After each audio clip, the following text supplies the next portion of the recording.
नमस्ते। मैं वंदना शर्मा, सहआचार्य अर्थशास्त्र, government college Ratangarh. Last class में करदान क्षमता का वर्गीकरण देखा था।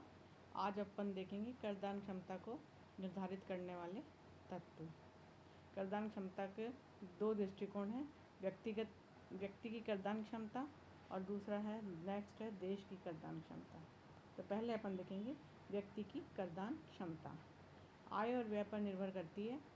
व्यक्ति की करदान क्षमता किसी व्यक्ति की आय का अधिक होना अधिक करदान क्षमता को बताता है और आय का कम होना कम करदान क्षमता को बताता है।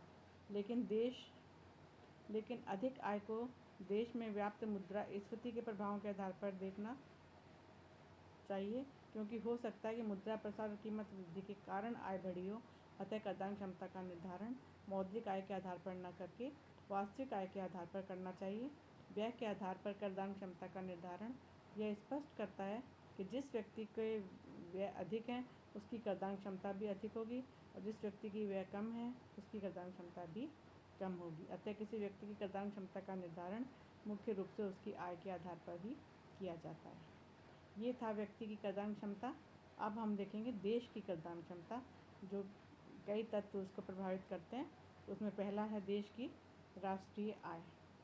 देश की राष्ट्रीय आय अधिक होने से करदान क्षमता अधिक होती है। कम होने से आर्थिक विकास में गिरावट आती है, रोजगार का स्तर गिरता है, बचत में कमी होती है, निवेश कम हो जाते हैं, जिसकी वजह से करदान क्षमता भी कम हो जाती है। यही कारण है कि अर्धविकसित देशों में विकसित देशों की तुलना में करदान क्षमता कम होती है। नेक्स्ट है देश की संपत्ति। जिस देश में प्राकृतिक और विदोहित संपत्ति अधिक होगी उसकी करदान क्षमता भी अधिक होती है। यदि देश में प्राकृतिक संपदा अतुल भंडार है पर उसका विदोहन नहीं हो पा रहा है तो संपदा अधिक होने पर भी करदान क्षमता कम होती है। अतः संपत्ति का आकार ही पर्याप्त नहीं है, उसकी आय के लिए विदोहन भी होना जरूरी है। नेक्स्ट है आय और संपत्ति का स्थायित्व या स्थिरता। देश की राष्ट्रीय आय और संपत्ति की कुल मात्रा ही करदान क्षमता को प्रभावित नहीं करती, बल्कि उनका स्थायित्व भी आवश्यक है। यदि उनमें स्थायित्व या वृद्धि की प्रवृत्ति है तो करदान क्षमता बढ़ेगी, और यदि उनमें भारी उतार चढ़ाव आते हैं तो करदान क्षमता में भी उतार चढ़ाव हो जाते हैं। फिर नेक्स्ट है धन का वितरण। देश में धन का वितरण जितना असमान होगा उतनी ही करदान क्षमता में वृद्धि होगी, क्योंकि धनिक वर्गों के प्रगतिशील करारोपण द्वारा अधिक कर वसूल किया जा सकता है। पर धन का वितरण समान होने पर करदान क्षमता कम घटती है। आधुनिक विचारधारा के अनुसार असमान वितरण को देश की उत्पादन क्षमता के परिप्रेक्ष्य में देखा जाता है। अतः कुछ विद्वान का मत है कि धन की समान वितरण से देश में रोजगार, आय, उत्पादन में वृद्धि होती है, अतः करदान क्षमता भी अधिक होती है। यह विचार विकसित राष्ट्रों में तो ठीक है, लेकिन अर्धविकसित राष्ट्रों में तो धन की असमानता से ही करदान क्षमता अधिक पाई जाती है। नेक्स्ट है जनसंख्या। अन्य बातों के समान रहने पर जनसंख्या जितनी अधिक होगी उतनी ही करदान क्षमता भी अधिक होती है। यह तभी संभव है जब जनसंख्या में वृद्धि के साथ साथ आय और उत्पादन में जनसंख्या की अपेक्षा अधिक दर से वृद्धि हो। यदि जनसंख्या में वृद्धि प्रति व्यक्ति आय में कमी करती है तो करदान क्षमता बढ़ने के स्थान पर घटेगी। भारत में जनसंख्या तो अधिक है पर करदान क्षमता कम है, क्योंकि प्रति व्यक्ति आय कम है। फिर नेक्स्ट है कर प्रणाली। यदि कर प्रणाली उचित है, प्रत्यक्ष और अप्रत्यक्ष करों का समन्वय है, कर भार का वितरण न्यायपूर्ण है, समानता का सिद्धांत पर आधारित है, कर वंचन नहीं है, तो करदान क्षमता भी अधिक होती है। इसके विपरीत यदि प्रत्यक्ष करों का समन्वय अप्रत्यक्ष करों का समन्वय नहीं है, कर भार का वितरण न्यायोचित नहीं है, पूर्ण समानता नहीं है, समानता के सिद्धांत पर आधारित नहीं है, तो करदान क्षमता भी कम होती है। फिर नेक्स्ट है सार्वजनिक व्यय की प्रकृति। यदि सार्वजनिक व्यय अधिकतम सामाजिक लाभ के सिद्धांत को ध्यान में रखकर किया गया है तो निश्चित रूप से नागरिकों के जीवन स्तर में सुधार होगा, रोजगार का स्तर, प्रति व्यक्ति आय बढ़ेगी, जिसके फलस्वरूप करदान क्षमता बढ़ेगी। अतः सरकार को अपनी आय संबंधी नीति का इस आधार पर निर्माण करना चाहिए जिससे देश में उत्पादन में वृद्धि हो जिससे करदान क्षमता में वृद्धि हो सके। नेक्स्ट है मूल्य स्तर में स्थायित्व।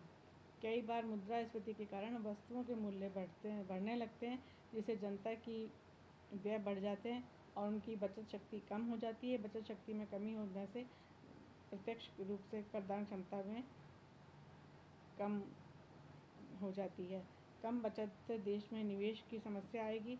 अतः करदान क्षमता में वृद्धि के लिए आवश्यक है कि मुद्रास्फीति पर नियंत्रण लगाया जाए, वस्तुओं सेवाओं के मूल्य बढ़ने न पाए, जनता मूल्य स्तर में स्थायित्व रहे, जिस शक्ति बढ़ेगी, निवेश में और करदान क्षमता में भी वृद्धि होगी।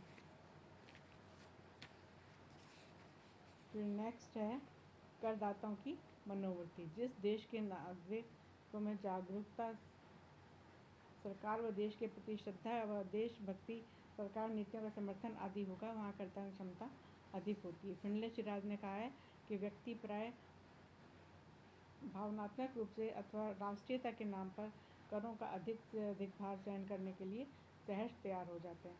तो जहाँ पर देश की राष्ट्रीयता की भावना जागृत है, वहाँ पर करदान क्षमता अधिक होती है। आय की स्थिरता। कृषि प्रधान देशों में व्यक्तियों की आय स्थिर नहीं रहती है, क्योंकि कृषि प्रकृति की देन है। इसलिए कृषि प्रधान देशों की तुलना में औद्योगिक देशों में आय स्थिर रहती है। तो औद्योगिक देशों की करदान क्षमता अधिक होती है, कृषि प्रधान देशों की करदान क्षमता कम होती है। नेक्स्ट है आर्थिक विकास। जो देश आर्थिक दृष्टि से विकसित होते हैं, उन देशों में करदान क्षमता अधिक होती है। यदि देश का आर्थिक विकास हो रहा है, उत्पादन, रोजगार, प्रति व्यक्ति आय, राष्ट्रीय आय में वृद्धि होगी, इन सबसे करदान क्षमता में भी वृद्धि होगी। नेक्स्ट है राजनीतिक स्थिति। यदि देश में स्थायी सरकार है, वहाँ देश के विकास के लिए वचनबद्ध है, तो उस देश की करदान क्षमता भी बढ़ेगी। नेक्स्ट है प्रशासनिक योग्यता। सक्षम और योग्य प्रशासन भी करदान क्षमता को प्रभावित करता है।